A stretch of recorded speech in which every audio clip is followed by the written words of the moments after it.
اتقوا الله يا الذين آمنوا انفقوا مما رزقناكم من قبل أن يأتي يوم لا بيع فيه ولا خلة ولا شفاعة والكافرون هم الظالمون. يومر يا أيها الذين آمنوا يا أولو المؤمنين نؤمن بالله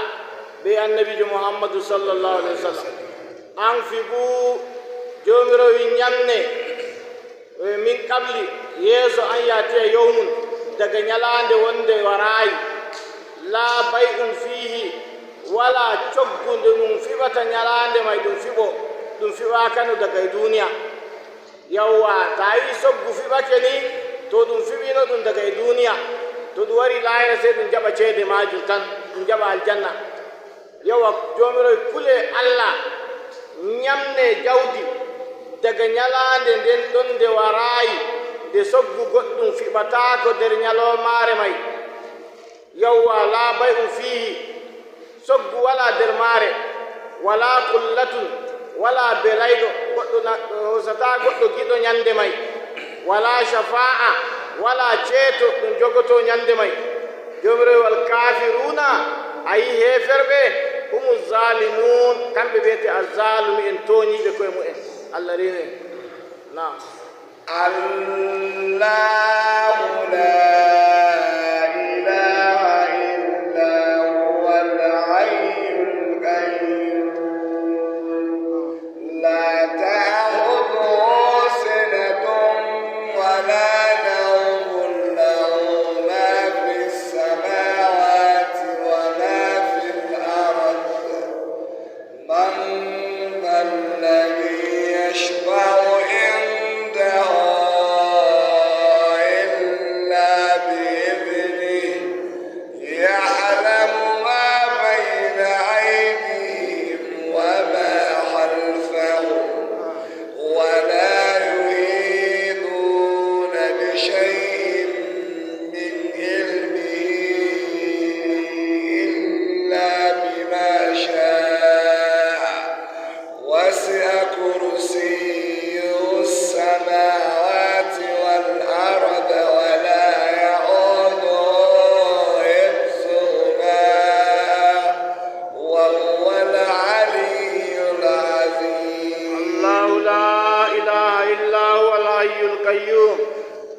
لا تأخذه سنة ولا نوم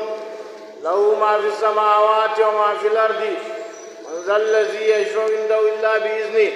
يعلم ما بين أيديهم وما خلفهم ولا يحيطون بشيء من علمه إلا بما شاء وسع كرسيه السماوات والأرض ولا يؤوده حفظهما والعلي العظيم. النبي صلى الله عليه وسلم وفي كلا هند بات ماري جاغور kala hunde fuu e mari jaagorɗo. o wi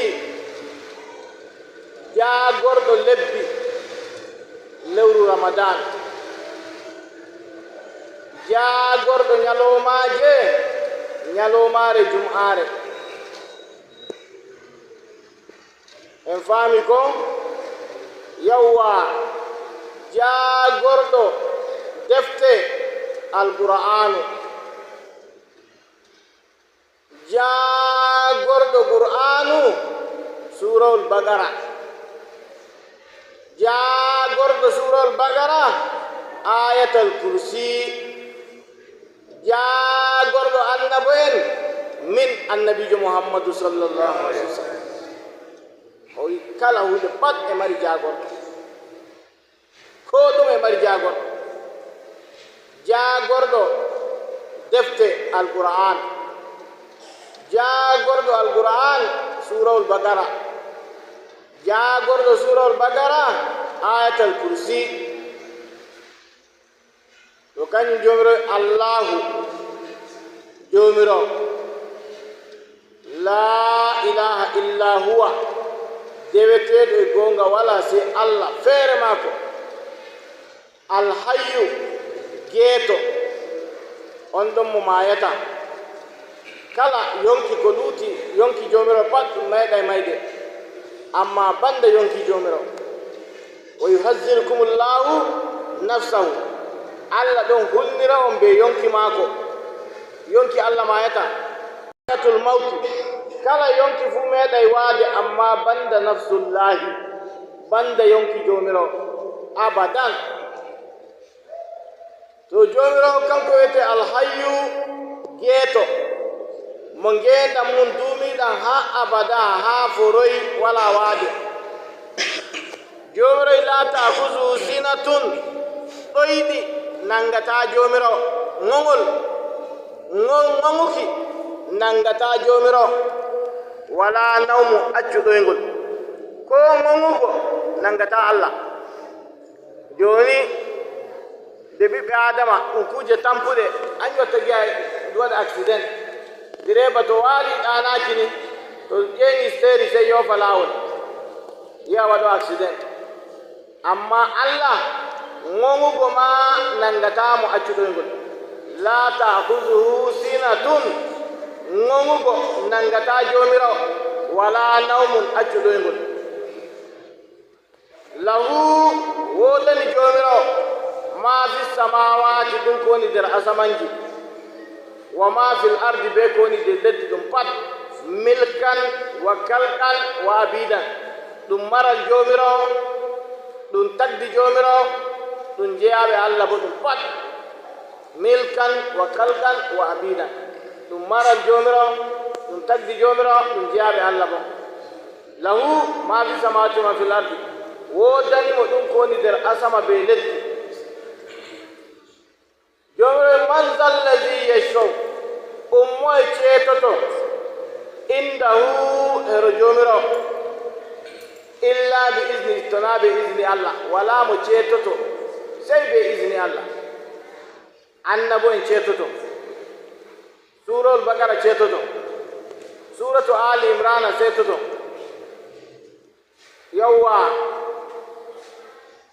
en faami ko cuuraji goɗɗi nder qur'anu e seeto suratul maliki e seeto tabara yawwa tabara e ceeto walo en e ceeto annabo en e ceeto mumini e ceeto en faami ko to kanjum jomirawo wiyata ummo e ceetoto hero jomirawo to naa be isini Allah wala mo foti ceeto sey be dunga e jomirawo sey to Allah hokki isini den ɗum ceetoma a faami ko sey to Allah hokki isini ceeteɗa dano ceeteɗa. man zallazi yashfau ummo e ceetoto indahu hero jomirawo illa bi isni to naa be isini jomirawo. yalamu jomirawo ɗon andi ma bayna aydihim ɗum ko woni yeeso yimɓe wa ma kalfan be ko warta ɓaawo maɓɓe ɗum pat Allah e andi ka majum. wala yuhiɗuna wala ko ɓe filitoto bi shay'in be hunde min ilmi nder andangal jomirawo illa bima sha sey ɗum ko Allah muyi andini ɓe. kursiyuhu korowal jomirawo wasi angal peesake assamawati asamanji wal arda be leddi hifzuhuma reenugo asamanji be leddi wala ya'udu ɗum tamporta jomirawo wa huwa al aliyu jomirawo kanko wiyete ɓaŋiɗo al azimu tedduɗo kanko jomirawo. to gamman reenugo asamanji be leddi ɗum salorta Allah saboda haka ko giiɗa wo haɗi pat be hoddirore Allah on wala ko fe'oto Allah anda. naane ma ɗum wi ma tasqadu min warakatin wala habbatin fi zulumati l ardi wala rabbin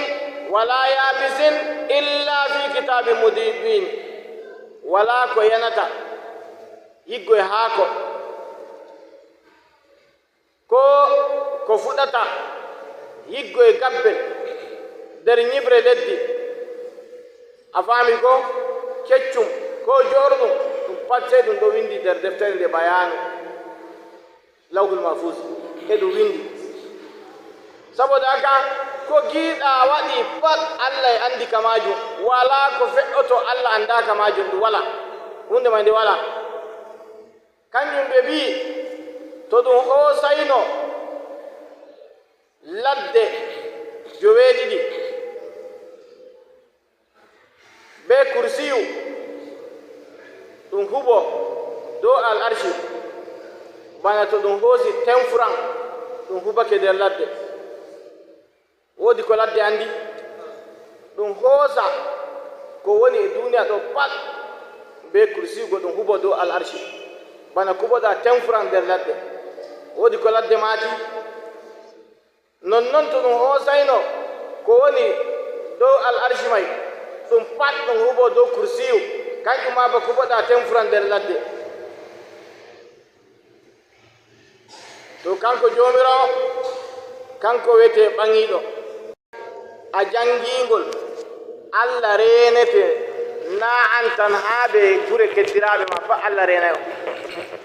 jinnaaji fota e nattana on jemma an Allah reenete kedduma en ma Allah reenayɓe on fuu Allah reenay on ngam janngugo ayatal kursi jemma. woni nder kususiya ayatal kursi ta wari a faami ko a juuli a timmini a janga ayatal kursi ko marra go ɓe mbi lam yamna'u min dukulil janna illa al mawta wala ko hattama nattugo aljanna sey waade tan. to ni a maayi ɓaawo farilla fu aɗon janga ayatal kursi to wallahi a ɓi aljanna wala ko hattama nattugo aljanna sey ni maayde tan. to ni a maayi to a dilla aljanna. to ni a jogiti ayatal kursi de a silmini fu a janga ko mara go ko mara tati ko mara joweɗiɗi wala ko hendatama aljanna sey soyde wurtago yonki ñande maayɗa a dilli aljanna. Allah hokku en nonnon ta wari dillugo jahangal a resi koyngal ma yaasi hedde ko ɓurtoɗa get saare janga ayatal kursi Allah hoosi alkawal ni no ɓurtoriɗa jam e jam Allah wartirte jam e jam a warta e jam e jam wala ko faddotuma a fottata ɓe masibo laawol. ɓe faami ko ɗam pasien ko yimɓe kinnapa ko ɗume ɗum pat ni no ɓurtoriɗa saare jam a warta e saare nden jam wala ko mematama. to ni a wari wurtago hedde ko ɓurtoɗa get a jangi ayatal kursi ko bila jungo ma dow hoore janga ayatal kursi Allah renete Allah renete non laqad jaakum ta ƴeewi yimɓe gara halluɓe a hoosi jungo ma ñaamo a ɓili dow hoore a jangi laqad jaakum wallahi ko ɗum marra goo ko ɓe bawdi ɓe maɗa ko ɗum wuyɓe ko ɗum ɗan pasien ko ɗum yimɓe bindigaji fiɗoɓe wallahi ɓe fotaɓe memuma ko wemetama ha ɗum timmina dilla wallahi wala ko mematama. jarrabun wallahi mi jarrabake ɗum min kam mi jarrabake ɗum wallahi. woodi hitande feere police en natti juulirde iso emin gaɗa wasifa wallahi de mi yiɓe nattoya ɓe SDO ɓe police en ɓe jandame mi ɓili jungo an ñaamo dow hoore mi jangi laqad jaakum ɓe gari ɓe pii muridi en wallahi wala memuɗo am wala memuɗo am ɗo kam mi yi'ani gite am naaki ɓe timmini ɓe koosi leppol wasifa ɓe ɓilani muridi en ɓe ardini ɓe suti police eɓe tokkiri ɓe gaɗa joggi taybirgol am mi tasba wala biɗo an ƙaala ko biɗo an ñam hoore ma haa min jottoyi police ɓe maɓɓi ɓe acci a yaasi de ji kenan mangariba ɓe mbiyan hootu waaloy fajiri jango so oɗa mangariba mi hooti saare am mi waaloy fini fajiri mi so'oyi police en may mbi police jo mawɗo may commission may o wiyam mo limiɓe hamɓe 13 ɓe jaa ɓe kawta bel ɓooro 10 temere e 30 ɓe kokkade jungo am mi hokkitamo ɗe mi noddi ɓe mi wiɓe nda ko commission am wi ɓe kawti ɓooro 10 ɗe ɓurti ɓooro temere 13 ɓe kokkiyanɗe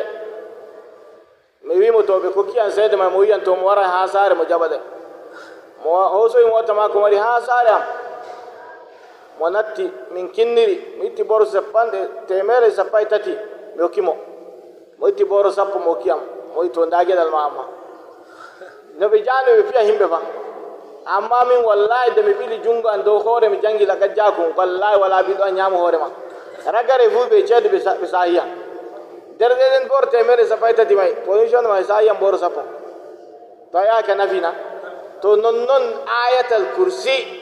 to ni a jangingol a wurtake to inchallah a warto e jam wala ko mematama non to ginnaji e damuma ko e dammama ɓiɗɗo to jangammola ayatal kursi marra 66 nder ndiyam kokkamo o yara moytanamo ɓandu maako o sendiri be hendu kam inchallahu to ni ɗum hendudamatamo ko kuma to hendu e damuma ammay fajiri janga 66 ala sara hedde ko baaloɗa janga 66 adadu allahu ginnawol me ɓaddatako ma en faami gon to ɗo nder kususiyaji ayatal kursi seɗɗa mi wi'en ɗo saboda haka tawi ɓe pijira ayatal kursi ɗum lekki ginnawol wala iseko yawwa laga jakon ɗum lekki sharru fuu kala الذين آمنوا يخرجون من الظلمات إلى النور والذين كفروا أولياءهم الطاغوت يخرجون من الظلمات إلى النور جمر الله جمر ولي الذين آمنوا كان كوني كتني في بندون نتنبه يخرجهم جمر دون ورتنا من الظلمات دغنس بكيفيراكو فاقيل النور فاقوي النور كانجوني دين إسلاما فاقوي جاينغول كانجولوني دين إسلاما والذين كفروا أي بندون هيفر به أولياؤهم الطاغوت لولين كو مابbe kambe biete labbi طاغوت يخرجون من النور kambe bo be don burtina be daga annora dina islama ila zulumati fago e nisbe keferaku yawa yukriju min az-zulumati min an-nuri ila az-zulumati be don burtina be daga wato annora dina islam fago e nibbe keferaku be nibbe al-aadaji yawa ulaika ashabun nar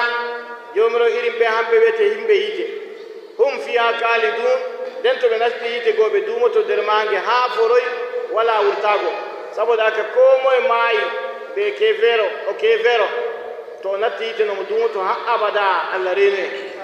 amma ko moye geddal yaalimo nomo wulay fodde geddal ngal ñande gedde may timmi allah wurtinamo yiite ngen lootamo ɓe diya alkawsara horamo saare aljanna allah reene allah waɗa daga aranma enen kam e himɓe aljanna en memoyta hiite konge mintigo naabo yahudu ɓe mbi way hiite memataɓe sey balɗe 4 fodde no baba en maɓɓe dewri lawru to enen allah reenu e maange konge second go'o allah reenu en be maange konge second go'o accuma balɗe 4 balɗe 4 ay ɗuuɗi ay wayi kala yahudankejo fu o nuɗɗini o natta hiite amma unge balɗe 4 nge fodde mama en maako no dewiri gagel zamanu annabi Musa to kala yahudankejo pat e andi natta hiite to waati amma unge balɗe 4 mi ko nge minti 4 ay nge hoyayi nge minti 4 ni ay nge halli accuma ha balɗe 4 yahudankejo fu nuɗɗini natta hiite amma nge balɗe 40 subhanallah allah rene na to allah wi ɓe hamɓe goni yimɓe hiite den to ɓe natti hiite nge ɓe duumoto nder maange ha abada wala wurtago nam alam tara ila alladhi hajja ibrahima fi rabbihi an ataahu allahu almulka id qala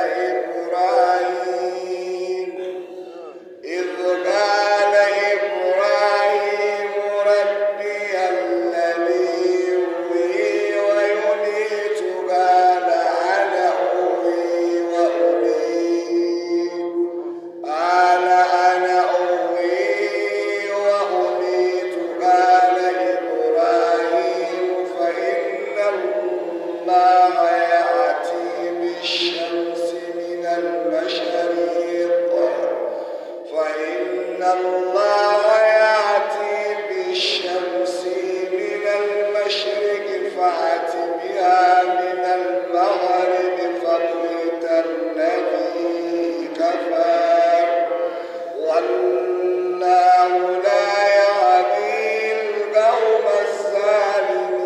ألم تر إلى الذي حاج إبراهيم في ربه أن آتيه الله الملك إذ قال إبراهيم ربي الذي يحيي ويميت قال أنا أحيي وأميت وقال ربي الذي قال إبراهيم ربي الذي يأتي بالشمس من المشرق فأت بها من المغرب فبهت الذي كفر والله لا يهدي القوم الظالمين. جمر ألم ترى أي آية يا رسول الله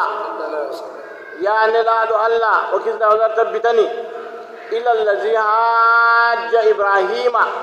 فاقوا أندن جدو ترو بالنبي إبراهيم في ربه در الأمر جمر معكم هنكو بيتي نمروز ابن كنعان كانكو النبي إبراهيم وادي بزمنه أفهمكم حكي كيف راكو نمروز hanko akemo kefero nde go Allah innimo der Qur'anu daga aya ka Allah meta innimo amma fir'auna de kanga un dan siyasa wa Qur'anu inninga de duddum fir'auna un dan siyasa ay kanga un goddo siyasa afami ko jomiro inni fir'auna duddum der Qur'anu amma namaruzu akke kefera ko namaruzu e aya ka tan Allah inni namaruzu meta inni namaruzu kani jomiro wiyata alam tara oke sebe biyanda Allah annabi Ibrahim rarabe to nange muti sai annabi Ibrahim wiya inni la uhibbul afilina mimmi da hunde mutore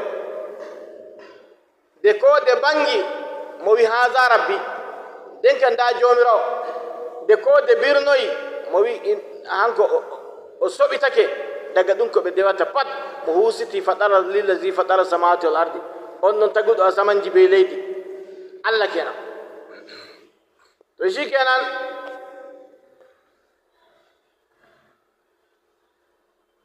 annabi Ibrahim e ɗon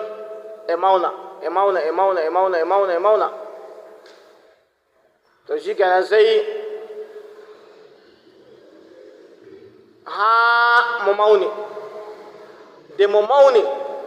sai mo sutotiri be namaruzu sai namaruzu wi mo minani a wi e wodi Allah goɗɗo ko lutiyam mo wi koray ma quoi tabiti o wi rabbi allazi yuhyi wa yumitu jomiro mo mi wiyata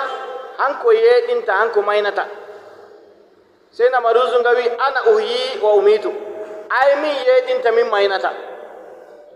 nga wi to yimɓe ɓe non gaɗaɓe prison in life ɓe mbinga eɓe ton maɓɓi nga wi je gaddeɓe ɓe jeyi ɓe gaddi ɓe nga wi kirse o ɓe kirsimo nga wi o dillu mi jaɓɓitake ma nga wi nara mi huwi kuugal am ana uhyi wa umitu min woni geeɗinowo maynowo denju annabi Ibrahim wiyata nga rabbi allazi yati bi shamsi min al mashriqi fati biha min al maghribi jomiro mo mi wiyata hanko fuɗinta nange fuuna nge yandira hirne an bo fuɗɗiri nge maɗa hirna nge yandira fuuna fabu hita allazi kafara sai kefero wembi sai mo ummini ha ngore hujjaji ha ngore nane ma en garfi hujja ya kare sai a buɗe na hawka to sembe hujja timmi sai ɗum maɓɓita je ginnaji mo waɗi ka hoolo namaruzu goɗe ka hoolore to nane ma hujja timmi annabi Ibrahim simple ƴamimo jomirawo hanko waddirta nange fuuna nge yandira hirna ange maɗa tagirnge hirna nge yandira fuuna naka koy ka to bawɗe gonduno nada mo waɗi ka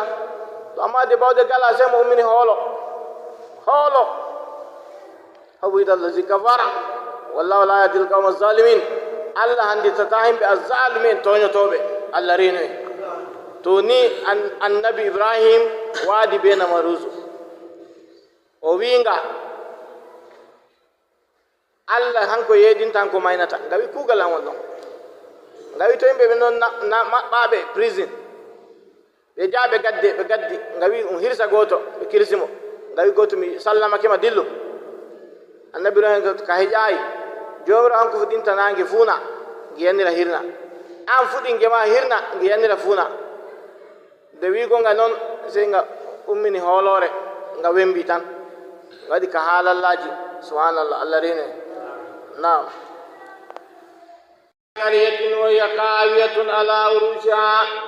qala anna yuhillahu hadha ba'da mautiha wa amatahu Allah 100 amin thumma basa qala kam labist qala labistu yawman aw ba'da yawm qala bal labista 100 amin وانظر إلى دعامك وشرابك لم يتسنى وانظر إلى مائك ولنجعلك آية للناس وانظر إلى الإزام كيف ننشزها ثم نكسوها لاما ولما تبين له قال أعلم أن الله على كل شيء قدير يوم أو كالذي مر على قريته كوبنا أنو سالوري دو ورو وونغو hanko wete oɗo usayru ɗo ɗum jeyaɗo Allah kanko yahudanko'en mbiyata usayru ɓi Allah kanko ma ɓe mbimo waɗi ɗum ɓi Allah way ko waɗi wakkati o zamanu maako nane ma ɓe mbino hanko ɗo mo dursuɗo ɓuro a tawra daga bakara mare ha nasi mare be hore to de attawra ili sebe tori usayru winditanoɓe nde sey mo hoosi ɗereji mo winditinde nde pat daga bakara mare ha nasi mare ɓe wiyata ka ona ɗum ɓi Allah to na ɓi Allah mo foti winda deftere Allah to daga ɗon ɓe ɓilanimo way hanko ma mo ɓi Allah to sey mo wari Baitul Maqdis Qudus mo tawi wuro may ngo yibbake zamanu buktu nasar andi wodi goɗɗo lamɗo ɗum waɗi biteɗo buktu nasar hanko hirsayno yahudanko'en hakke mo halli de yahudu ɓe bangini toñande ɓe bari annabi Zakariya ɓe bari annabi Yahaya se Allah lildoyɓe mo buktu nasar mo nanga yahudu e mo hirsa e mo nanga e mo hirsa e mo nanga biya kirsoɓe mbe'i ɓe baali na kirsoɓe ɓe may kokkiɓe shawara wi wallahi to on nangoyayi be o moɗon ɓe baalo e moɗon on timmay ƴiƴan tawoyaymo geddo Allah nane ma to yimɓe bangini geddo Allah se Allah liddoɓe taguba maɓɓe waɗa ɓe bone nane ma tawi président e yarna on bone to bincike ko e mon ɓe hoore mon onon goni booɗa han yotta Allah lilda on président jom mo wala tawsayi mo wala enɗende mo yarna on bone to de ɓe bangini wargo annabo en ɓe bari annabi Zakariya ɓe bari annabi Yahaya se Allah lildi ɓe buktu nasar o wari o wasi juggol na andi koni juggol ko juggol lambatu o wasi daga Baitul Maqdis har yaasi wuro mo yemo fali korowal maako ton mo jooɗi yaasi wuro mo wi ɓe nanga yahudu ɓe gada ka hirsugo sey to ƴiƴam wari ili sarake yeeso maako dano mo hoosa korowal maako mo warta nder wuro na ndara hen gada kam nden ƴiƴam na no ilay ba ndiyam fa ƴiƴam no daɓoto dow leydi joni ko gerogal kirsuɗa ɗan ay ɗan ilata ay sey ɗan mofto ɗon ɗum ɗan daro amma mo hoosi korowal mo resoy yaasi leydi wuro mo wi ɓe nanga yahudu e ɓe kirsa sey to ƴiƴam wari ili salake yeeso maako dano mo hoota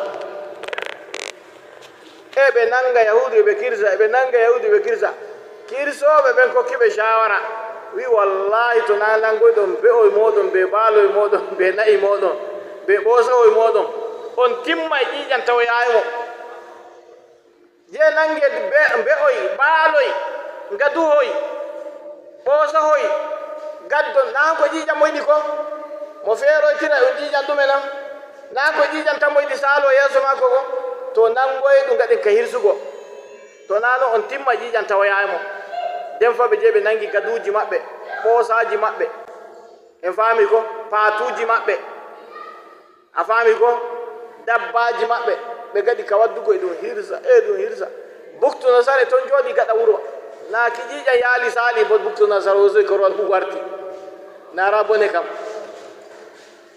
to de ɓe bangini toñande allah lildiɓe buktu nasar yibbini wuro ngon baytul miqdis o wulini ceeɗen o mbaɗini ɓe to shikenan to sey mo wari mo saali hanko Uzayru mo saalori baytul miqdis mo tawi ngo yibbike ngo wili ngo warti gurore sey mo ka anna yuhillahu haza bada mawtiha no allah yeeɗinirta wuro ngo ɓaawo ngo waati nde mo waɗi kayefu famata tinola hande ƴiyoy laaɓi tar allah wi mo raaru jaram ma mo raari jaram ma ko ɗan lammayi sey mo yi allah wimo to mi yeeɗina e wamde maɗa giya do allah yeeɗinimo hanko fufanimo yonki nden mo ummi e mo raara ngel ƴiyel wamde ma ko fiira hawta e ngel fiira hawta e ngel fiira hawta e ngel fiira hawta e ngel haa ƴiyoy moftodi nden nande koye moftodi allah hoosoye kusel ɓorni ƴiyoy wamde nden nden allah fufani wamde go yonki sey wamde ummi dari sey raarimo sey ngel go huuni shikenan na nda kayefu kam shikenan mo nandi kayefu balɗe dungu temere emo maayi wato ko waɗimo confis wakkati o maayi nange fuɗa wakkati mo ummi nange muta sey mo resi ɗum ñalande nden a sey mo anda dungu temere emo babal ngal ɗaani dungu temere jomiro wi dennan min mofti ƴiyoy wamde maako min moftidi ƴiyoy koye min koltini wamde nden kusel summa naksuha lahaman nden min koltini nde kusel min ɓorni wamde nden kusel nden min puufani nde yonki nde ummi nde waɗi ka huunugo yaake aya ka wanganimo sey mo lalle mo andi jomiro woodi bawɗe dow ko ɗume tunda allah yeeɗini wamde maako yeeso maako allah woodi bawɗe yeeɗingo wuro ngo baytul miqdis dow ngo waati allah boy woodi bawɗe yeeɗina duniyaaru ma ñande darangal dow ndu timmino ndu pandu timmino allah woodi bawɗe yeeɗina ndu to kañum o wi lalle mi andi jomiro o marɗo bawɗe dow kala ko ɗume pat woni nder bawɗe allah yeeɗinani a wamde a e wiya saboda haka allah woodi bawɗe yeeɗingo baytul miqdis dow ngo yibbate allah woodi bawɗe yeeɗingo duniya ma ndu fuu ɗo ndu timmino ndu fuu allah yeeɗinan ndu warta fay na to sadakallahu